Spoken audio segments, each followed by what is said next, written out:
अच्छा। Zoom in on लड़की की बदलती आंखें, झपकती रोशनी। एक प्रोफेसर जिसने चेतावनी दी थी, अगर वो जागी तो सिर्फ मौत बचेगी। दसत धधकती आग, हवेली में चीखती लड़की की परछाई। अब अगली अमावस्या को वो परम अप्सरा बनेगी, शैतान की दुल्हन। हप्ट। धीरे धीरे एक दरवाजा खुलता है, अंदर अंधेरा और वहां से फुसफुसाहट, जिसका गर्भ एक नई शैतानी नस्ल को जन्म देगा।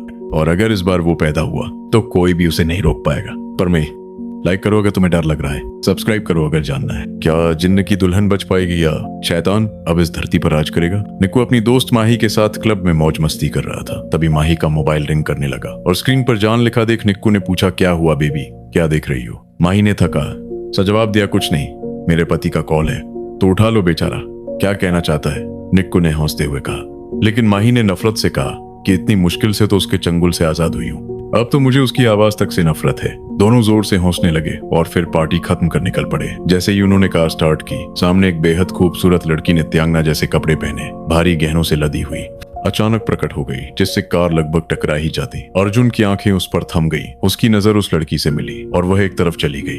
अर्जुन उसकी खूबसूरती से मंत्रमुग्ध था और क्या थी वो परम सुंदरी कहकर माही को चिढ़ाता है, जिससे माही नाराज होकर कार से उतर जाती है और कहती है जाओ उसी के साथ। अर्जुन फिर कार स्टार्ट करता है, लेकिन अब उसके पीछे सीट पर वही लड़की बैठी होती है जो मुस्कुरा रही होती है। अर्जुन हैरानी में पूछता है, तुम कौन हो, और लड़की कहती है अप्सरा। तभी वह उसे अपनी ओर खींचती है और अर्जुन भी उसे बाहों में भर लेता है, लेकिन तभी उसके नाखून नुकीले हो जाते हैं और अर्जुन की कमर में घुस जाते हैं। उसकी चीख निकल जाती है। कहानी 3 महीने पीछे जाती है, जहां माही अपने प्रेमी निक्कू से कहती है कि मैं तुम्हारे बिना नहीं रह सकती। मेरे घर वाले मुझे बहुत परेशान कर रहे हैं, ना खाना ना पानी दे रहे हैं, जैसे मैं उनकी बेटी ही नहीं। निक्कू उसे समझाता है कि अभी भाग नहीं सकते, मेरी हालत ठीक नहीं, लेकिन जल्द ही काम खत्म करके पेमेंट मिलते ही हम निकलेंगे। समय बीतता है, दोनों भाग जाते हैं, शादी कर लेते हैं और छोटे से घर में खुशी खुशी रहने लगते हैं। दिवाली पर माही दिल्ली जाना चाहती है, लेकिन निक्कू काम में व्यस्त होता है और पैसे की तंगी के कारण मना कर देता है, जिस पर माही नाराज हो जाती है। एक दिन दोनों का झगड़ा इतना बढ़ता है कि माही गुस्से में कहती है कि जब तुम्हारी हालत अच्छी हो जाए तब मुझे बुला लेना, और वो छोड़कर चली जाती है। निक्कू टूट जाता है, काम में मन नहीं लगता, डिप्रेशन में चला जाता है। कई बार माही को कॉल करता है, लेकिन वो जवाब नहीं देती।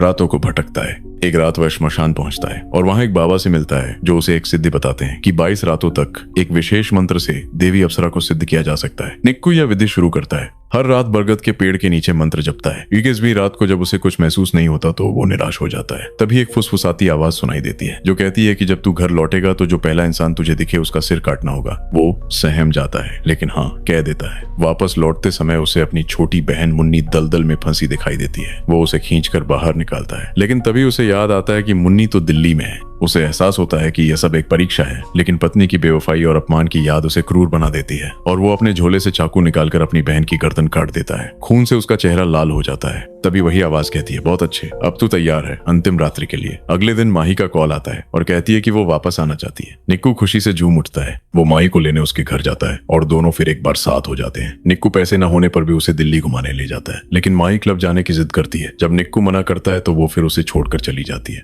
निक्कू फिर गुस्से में श्मशान जाता है और देवी अप्सरा को सिद्ध करने की अंतिम रात्रि की तैयारी करता है। कोए उसके शरीर को नोचते हैं, खून बहता है, लेकिन वो टस से मस नहीं होता। मंत्र जाप जारी रखता है। तब एक तेज आग का गोला फूटता है और धुएं के बीच अप्सरा प्रकट होती है, सौंदर्य की मूर्ति, लेकिन खतरनाक। निक्कू उसे देखकर मोहित तो होता है, लेकिन अपने दर्द और बदले की आग में उसे साध लेता है। कहानी अब दूसरी ओर मुड़ती है, जहां प्रोफेसर अभिमन्यु अपने असिस्टेंट निक्कू के साथ जंगल में होते हैं। लेकिन तभी निक्कू को अपनी पुरानी प्रेमिका तान्या की चीखें सुनाई देती हैं और वह भ्रम में दौड़ पड़ता है, जहां उसे एक भयानक सड़ी गली स्त्री मिलती है जो उसे मार देती है। प्रोफेसर उस पर पवित्र जल छिड़क कर भगा देता है। पुलिस स्टेशन में इंस्पेक्टर समीर को खबर मिलती है कि जंगल में एक औरत की लाश मिली है। वो वहां पहुंचता है जहां एक सुंदर लड़की परी अपनी मरी हुई मां के लिए रो रही होती है। इंस्पेक्टर उसे इंसानियत के नाते अपने घर ले आता है। परी और समीर एक दूसरे के करीब आने लगते हैं। दोनों एक दूसरे से प्रेम करने लगते हैं और समीर शादी की योजना बनाता है। लेकिन तभी प्रोफेसर समीर को चेतावनी देता है कि वह लड़की इंसान नहीं बल्कि एक डायन है, जिसे परी कहा जाता है, और जो शादी करके बच्चे पैदा करने के बाद पति करने लगते हैं उनकी इंसान नहीं बल्कि एक डायन है, जिसे परी कहा जाता है। और गॉनबस्ट परी की मौत के बाद शहर में कुछ दिन के लिए शांति तो जरूर आई, लेकिन प्रोफेसर अभिमन्यु जानता था कि ये सिर्फ तूफान से पहले की खामोशी है। उसने इंस्पेक्टर समीर से कहा, समीर, यह अंत नहीं था, ये सिर्फ एक बंधन टूटा है। जिन्नों की दुनिया में अब हलचल शुरू हो चुकी है। परी को जिन्न की कोख से पैदा किया गया था और ऐसी एक नहीं कई हैं। इसी बीच शहर के दूसरे कोने में एक पुरानी हवेली में कुछ अजीब घटनाएं घटने लगी थी। एक अकेली विधवा औरत नसीरा बेगम उस हवेली में अपने 3 बच्चों के साथ रहती थी। लोग कहते थे कि उसकी कोख से पैदा हुए बच्चे इंसान नहीं थे। रात के वक्त उसकी हवेली से अजीब अजीब आवाजें आती, कभी किसी के हंसने की, कभी किसी के रोने की और कभी किसी के घसीटे जाने की। एक रात एक पुलिस कांस्टेबल उस हवेली के पास से गुजर रहा था। तभी उसने एक बच्ची की कराती आवाज सुनी, बचाओ, मुझे इनसे बचा लो। वह तुरंत दरवाजा तोड़कर हवेली के अंदर घुसा, लेकिन अगले ही पल उसकी चीखें पूरे इलाके में गूंज उठी। जब लोगों ने दौड़कर अंदर देखा, कांस्टेबल की लाश हवा में उल्टी लटकी हुई थी और उसकी आंखें पूरी तरह सफेद हो चुकी थी। खबर इंस्पेक्टर समीर तक पहुंची। वो तुरंत प्रोफेसर अभिमन्यु के साथ हवेली पहुंचा। प्रोफेसर, ये सब फिर शुरू हो गया है। प्रोफेसर ने अपनी आंखें बंद करके फर्श पर कुछ झुककर मिट्टी को छुआ और धीरे से बोला, नसीरा, ये नाम बहुत सालों बाद सुना है। ये औरत उस जिन्न की रखैल थी जिसने परी को पैदा किया था। अब उसके 3 बच्चे जवान हो चुके हैं और उन्हें अपने पिता का खून चाहिए। इंस्पेक्टर हैरान हुआ, मतलब उनका पिता कौन था? वो कोई आम इंसान नहीं था, वो एक जिन्न था, बहुत ही क्रूर और शक्तिशाली। अब उसके बच्चे इंसानों का खून पीकर अपनी शक्ति बढ़ा रहे हैं और यह हवेली अब जिन्न वंश का केंद्र बन चुकी है। रात को 3:15 बजे प्रोफेसर और समीर हवेली में घुसे। हवेली सड़ी हुई मांस की बदबू से भरी थी और दीवारों पर किसी अनजानी भाषा में लाल खून से मंत्र लिखे हुए थे। अंदर के एक कमरे में एक लड़की जंजीरों से बंधी थी। उसके चारों ओर 3 छायाएं घूम रही थीं, 3 बच्चे, लेकिन उनकी आंखें इंसानों जैसी नहीं थी, उनमें आग की चमक थी। जैसे ही प्रोफेसर ने मंत्रों का उच्चारण शुरू किया, हवा तेज हो गई, कमरा कांपने लगा और एक गहरी आवाज गूंजी, तुम्हें लगता है मेरे बच्चों को रोक सकते हो इंसान? तभी फर्श फट गया और एक काले धुएं में लिपटा डरावना जिन्न प्रकट हुआ। प्रोफेसर चिल्लाया, समीर, उस लड़की को बाहर निकालो, वो बलिदान होने वाली है। समीर भागा और जैसे ही उसने लड़की को बांधने वाली रस्सियां खोली, एक बच्चा उसकी तरफ लपका, लेकिन समीर ने तुरंत अपनी जेब से पवित्र राख निकाली और उसकी आंखों में झोंक दी। बच्चा जमीन पर छटपटाने लगा।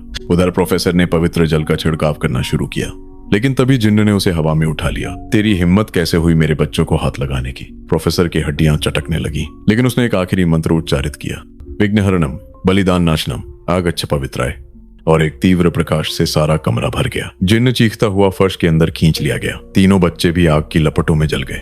समीर और लड़की किसी तरह बाहर निकले। बाहर आते ही लड़की बेहोश हो गई और प्रोफेसर घुटनों के बल गिर पड़ा।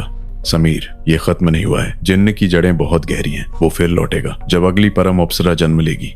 हॉस्पिटल की सफेद दीवारों के बीच प्रोफेसर की हालत नाजुक थी। समीर उसकी पलंग के पास बैठा था। तभी डॉक्टर ने कहा, वो अब भी बेहोश है, लेकिन अजीब बात है, उसके शरीर के अंदर की धड़कनों के बीच कुछ अलौकिक स्पंदन है। ऐसा लग रहा है मानो कोई आत्मा उसके भीतर कुछ बोल रही हो। समीर ने गंभीरता से पूछा, क्या वो हो सकता है जिन्न? डॉक्टर ने सिर झुका लिया, विज्ञान इसकी व्याख्या नहीं कर सकता। इसी बीच वो लड़की जो हवेली से बचाई गई थी अब होश में आ चुकी थी, लेकिन उसकी आंखों में कुछ बदल गया था। वो किसी को पहचानती नहीं थी। उसका नाम जोया बताया गया था, लेकिन जब समीर ने उससे पूछा कि हवेली में क्या हुआ, तो वह अचानक जोर से चिल्लाने लगी, मैंने उसे देखा है, वो लौट रहा है, वो आग में लिपटा था, उसकी आंखें जल रही थी, उसने कहा मैं उसकी दुल्हन बनूंगी। प्रोफेसर को जैसे ही होश आया, उसने जोया को देखा और कांपते हुए बोला, ये वही है, परम अप्सरा, वही जिसके गर्भ से शैतानी वंश फिर जन्म लेगा। हमसे चूक हो गई समीर। समीर चौंक गया, लेकिन वो तो बस एक आम लड़की थी। नहीं, प्रोफेसर फुसफुसाया, उसके खून में परी की शक्ति है और वो शक्ति अब जाग चुकी है। वो फिर एक बार शैतान की दुल्हन बनने वाली है और इस बार उसे रोकना मुश्किल होगा। तभी शहर में फिर अजीब घटनाएं शुरू हो गईं। जोया जहां भी जाती वहां लोग पागल होने लगते। अस्पताल के नर्स रात को चीखते हुए भाग निकले। सीसीटीवी फुटेज में दिखा जोया की परछाई खुद से अलग चल रही थी। एक रात प्रोफेसर ने उसे मंदिर ले जाने की कोशिश की, लेकिन मंदिर की दहलीज पर जोया चीख उठी और जमीन पर गिर गई। उसके शरीर से नीली आग की लपटें उठने लगी और उसकी आंखें पलट गईं। एक डरावनी आवाज गूंजी, मैं फिर लौटा हूं, मेरी दुल्हन तैयार है और अब कोई मुझे नहीं रोकेगा। प्रोफेसर ने समीर से कहा, अब हमें अलकाब ग्रंथ लाना होगा, वो ग्रंथ जिसने जिन्नों की आत्मा को बांधने का मंत्र बताया था, लेकिन वो ग्रंथ तो अब लापता है। समीर ने चौंक कर पूछा, कहाँ मिलेगा वो ग्रंथ? प्रोफेसर बोला, वो कश्मीर की एक बंद मजार में छिपाया गया था, वहां जहां कोई इंसान जाने की हिम्मत नहीं करता। लेकिन अब समय नहीं बचा, अगर वो ग्रंथ ना मिला तो अगली अमावस्या